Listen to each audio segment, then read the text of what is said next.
Welcome back to Team Tiering in IPL 2025, where we discuss quite literally everything about an IPL team. Let's just get started, shall we? Delhi have just lost two on the trot, but they have some time to think about what happened in the last two games because their next game is 6 days after their previous one. The real problem here is that all of their holes have been exposed. To be honest, I didn't realize that they had that many problems until these last two games. Sure, like it was definitely at least somewhat evident, but they were able to cover it up well and able to actually win games, which is really impressive. Plus, they've generally gotten a little bit unlucky in these past two games. Their problems are clearly their power play bowling. The spinners are really economical, especially in the power play, but Stark, Chabira, and Mukesh are a little too expensive. Chabira is more of a middle overs bowler anyway, and we did see this in the RCB game where he came in the middle and did significantly well. And honestly, he does bowl well in the power play, but not as a frontliner power play bowler. He could bowl like a one over, maybe like Patirana. Especially with the next three matches for DC, they will need a player who not only takes wickets in the power play but doesn't give as many runs. So might I suggest Natarajan instead of Mukesh? I feel like Shamira and Stark are very contrasting bowlers with different skills, so these two will do great together in the power play. Then DC can bowl Natu in the fifth and Stark in the sixth, or Stark and a spinner, or a spinner, I guess, in the sixth. Natu is very, very expensive though, but DC doesn't have the kind of pacer to have a lower economy. Chamira, Natu, Stark, Vipraj, Oxer, and Kuldeep. That's an insane bowling lineup right there. There's also a lot wrong with the batting here. The openers were never fated to do well. One fraud, one oldie, and one youngster who can't convert is pretty bad. I still think that it's a really deep batting order, but they need to have better communication and chemistry with each other. Oh, like not just like running between the wickets, but oh, we lost two wickets really quickly. What do we do? You're the set bat. You're the set batter, so maybe you can hit a couple of runs or something like. We're both set, so let's just put some pressure on the bowlers by hitting a couple of boundaries right now. They're never able to build partnerships quite well, especially in these later games. Also, they need to make sure that they are able to put pressure back onto the bowlers. Dots are extremely important in T20 cricket, and the bowlers know it. These dots will build pressure on the batters, and batters like KL Rahul, Karan Nair, and Abhishek Parel, whose main format isn't T20 cricket, will definitely start to slow down. But they shouldn't let these odds get the better of them. Dots will always be coming along, but you need to learn how to get those boundaries. That even if it's like a cheeky scoop shot for a boundary, that's fine. Even if it's like a tiny glance uh behind third man, that's fine. That's something that they should be working on, especially the Nets. High B tier, low A tier. Again, I don't think it's quite A tier material, so I have to put it in B tier, even though they have won a lot of matches before. RCB's one match this week has been a win, which came because of some grace from the umpires, and it wasn't really a dominant win. It's clear that they do miss Hazelwood a lot. Again, the team is still definitely S tier because Hazelwood's probably coming back, but it's not. If you don't have Hazelwood, it's not really S tier. The death overs batting is really good, but it does lack impact against a good bowler. It's still one of the best death batting in the league because I don't know, somehow they're performing after they got released by MI. But it's still one of the best in the league. The batting does go pretty deep, all the way to number 9, because Boomy can still bat a little, if we're being honest. The power play bowling isn't great without Hoff, but he's probably going to be back in the next game, so not much concern there. RCB got really, really lucky with this season in the fact that players like Hoff and Krunal, who aren't even prolific wicket takers, are having a season where they're able to take wickets. It might not even be luck, it's just that RCB has a better impact on these players. The middle isn't great without Krunal, and the death isn't great without Hazelwood. If Krunal bowls his full quota before the 13th, the team isn't in a great position, but they're still able to bring those games back, which is a quality that I admire. However, the team is still S tier. And subscribe. That starts with S. Please subscribe. So you guys want me to talk about Mumbai, right? Mumbai's an S tier. Like, there's no sugarcoating it. They're an S tier. Even Pandya's back in form. There's no beating this team. Oh wait, but however, their bowling will be tested in the next two games, as Gujarat and Punjab both have a terrific top order. So players like Bumrah and Chahar will have to take those wickets. In the middle order, with Pandya will have to make an impact, especially Pandya. You have to make an impact with. And but even then, it doesn't really matter because the rest of the team will make up for it, even if like two players fail. There's no point. Just put him in S here. This is day 42 of waiting for Gujarat's batting lineup to be exposed, but it looks like it's never happening. The top order is amazing. Two of the current best Indian T20 batters and arguably England's best white ball player at the top order is just too good. They're slow, but they do score runs. Essentially, if you don't get 2 wickets in the power play, you're cooked. The middle order is basically trash, but they still can score like 40ish runs, which is good. So there's mainly there to rotate strike so that Butler can hit some boundaries. Tawatia and Shahrukh hit like one or two sixes in a game. And then you get Rashid Khan. Like, that's really good. This batting lineup makes any T20 bowling lineup just absolutely cry. It's what KL Rahul and Karan Nair want to be for Delhi. Death overs batting is the only lackluster part of this, but Butler or Gill will last long enough to score even in the 17th over. The bowling started off pretty good in the first half of the tournament, but in the last two games they weren't really good. Prasid is taking wickets, but is giving too many runs again. Rashid is too readable, and Siraj is either bowling on the wrong length or the wrong line, and very, very rarely bowls a good length or line delivery. Ishant is finished, and Coetzee is also easy to pick up. The batters can easily score a lot in the power play if the bowlers aren't careful, though. The middle overs really requires a good partner to take a lot of wickets, and I think I might have jinxed both Sai Kishore and Sundar because I talked about how good they are so many times. And if we're being honest, if either one of those figure spitters has a good day, so does the other one. The death overs is the same thing as the power play. If the liner length doesn't go well, GT can bottle a game. But I think this team is still like S tier to A tier. I'm gonna put it in A tier for now. I don't know what their next games are. I should probably check that. But I think their next games against Mumbai. I think this one will be one where their power play batting will be tested. So I think it's a solid team regardless. I'm just gonna put them in A because they haven't been their bowling hasn't been particularly great. So they're gonna get picked to pieces if Mumbai bats first in the next game. Next, Sunrisers Hyderabad. They can technically still qualify, but I think it's just better to focus on next season. I feel like some of the batters have just started anchoring and playing instead of playing like last season. But I feel the way they anchor is how players used to anchor back in like 2014. They need to learn from Abhishek Sharma, who I think did extremely well last game against GT. He played really well. Sure, he did get like a couple of chances, but he still played quite well. They have to learn how to play shots while anchoring. Pick the half volleys up. You have to pounce on those bad balls, defend the Yorkers, defend the hard balls, the ones that are on a good length, defend those ones. The bowling is pretty terrible.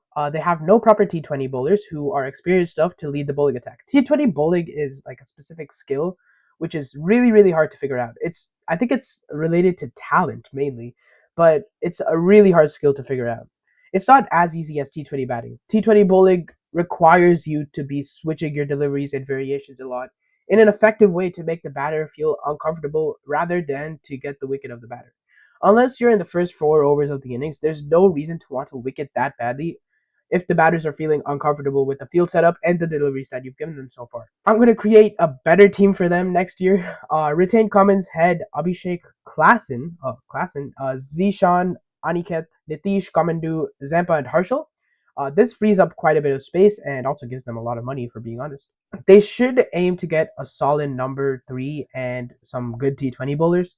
Umesh Yadav is a really good T20 bowler. He's kind of finished right now. He is also kind of old. I'm not really sure about him.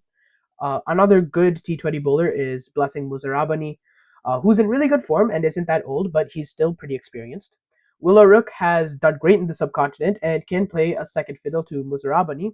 However, both of them cannot play in one game. SRH already has 3 mandatory overseas players who will play every game in Head, Commons, and Klassen. So Muzarabani and Umesh will be the best from these 3.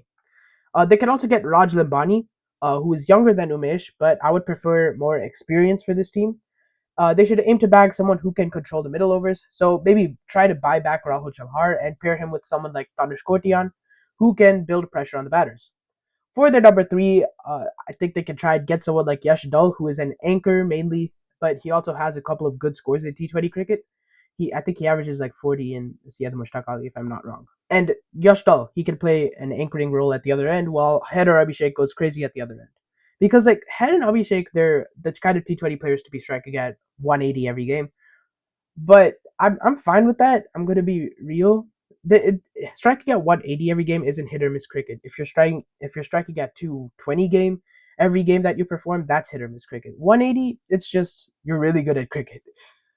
I think that Head or Abhishek should be going around the 160 to 170 range because that's their natural style, and Yash Dul will be striking around the 140, 130 to 140 range, which takes time. He's striking at 124 right now, I believe. So maybe it's not a perfect fit, but if you get him in the squad and playing him in the nets, it's going to be a probably great idea for the team. So here's what their playing 11 should ideal playing 11 for next year should look like. Travis Head, an overseas player, Abhishek Sharma, Yash Dul at 3, Klassen at 4, Nitish Kumar Reddy at 5, Adiket Verma at 6, Pat Cummins at 7, Tanush Kotian at 8, Harshal Patel at 9, Zishan Ansari or Rahul Chahar at 10, and finally Raj Labani or Ramesh Yadav. Oh, right, and impact player, right? Either Blessing Muzarabani, Kamindu Mendes, or Adam Zippa as their impact player. I feel like the squad still isn't great and is very matchup dependent, but unfortunately that's all you can do with a hit or miss team. This is D tier, by the way, because they could still qualify. But if they're eliminated, it's obviously F tier. Uh, like Chennai. Chennai's eliminated, F tier. I'm gonna put them in F tier. I don't even have to talk about them, but I will anyway. So the thing that's gone wrong with this season, it's just that the batters have no intent or passion or motivation. They did have some passion in the last 3 games, but they could never finish strongly. That's their problem. I think the next season is probably going to be solid if they can have that same mentality that they always do a season after they don't do good. Like 2020, they didn't do that well. 2021, they won the trophy. 2022, they didn't do that well. 2023, they won the trophy. 2024, that was just impacted by injuries. I'm going to be honest, they probably could have done way better if they weren't impacted by injuries. So 2024 didn't go so well. 2025 did it. Maybe 2026 they'll be coming for the trophy. You never know. But that's the problem. They can't finish. These last few matches could have easily been won if the death bowling didn't bowl so easy, loose, and wide deliveries. The middle and power play bowling is quite capable. Again, I think that they should just focus on next season, though. Target the power play beasts, get players like Hura, Tripathi, Patirana, Shankar, and Ashwin out.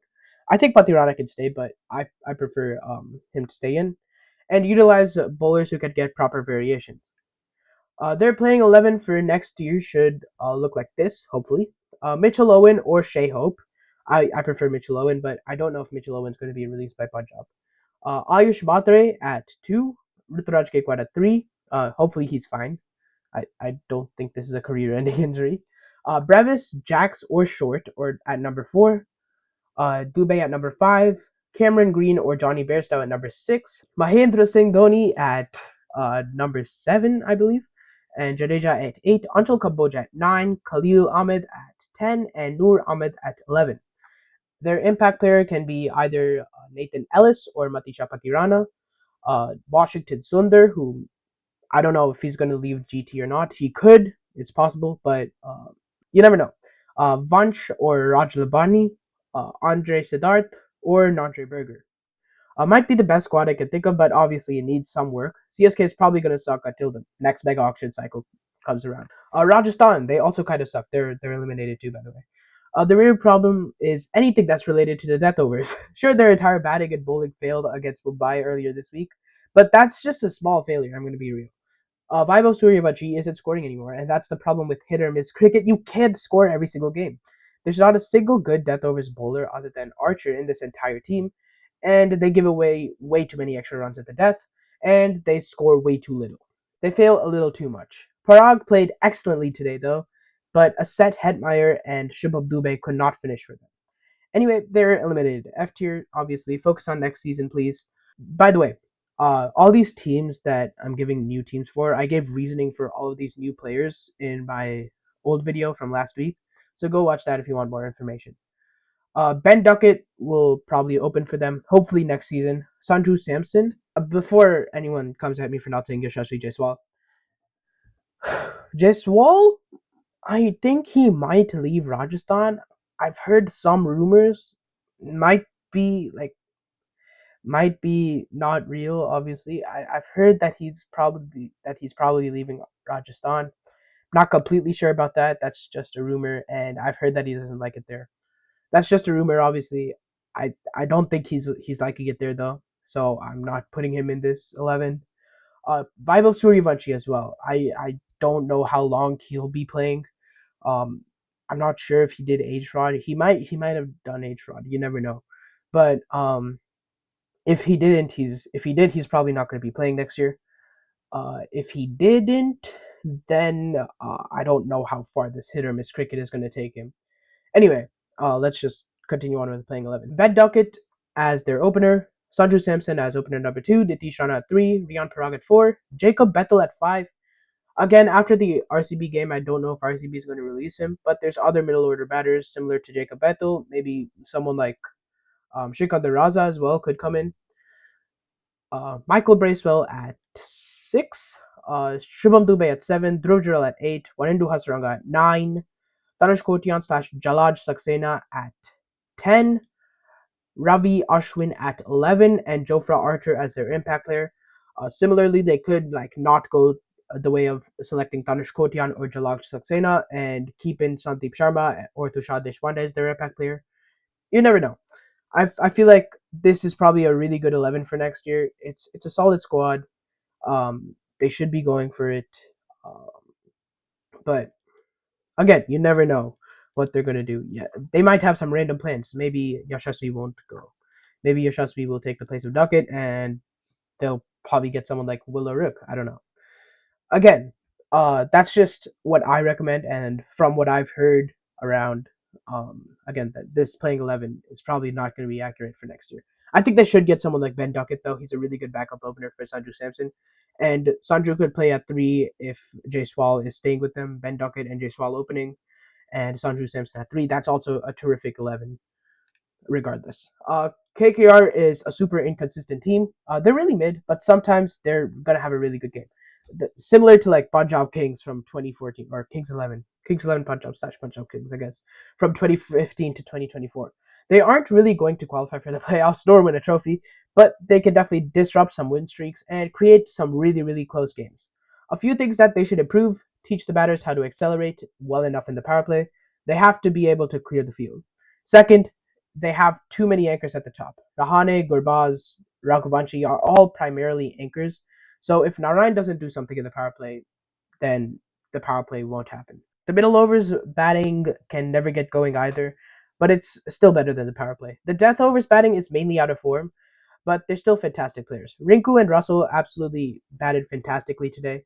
It looks like the team is really coming together, but it's kind of a bit late for them. The bowling is also really lackluster. Letting Rajasthan, out of all teams, chase that down when they have a hit or miss player, Jaiswal, I guess, is really good. Riyan Parag out of form, Nitish Rana. You have like really, it's against a rather below average batting lineup. So letting them come this close is kind of crazy. So the bowling attack is really bad, clearly.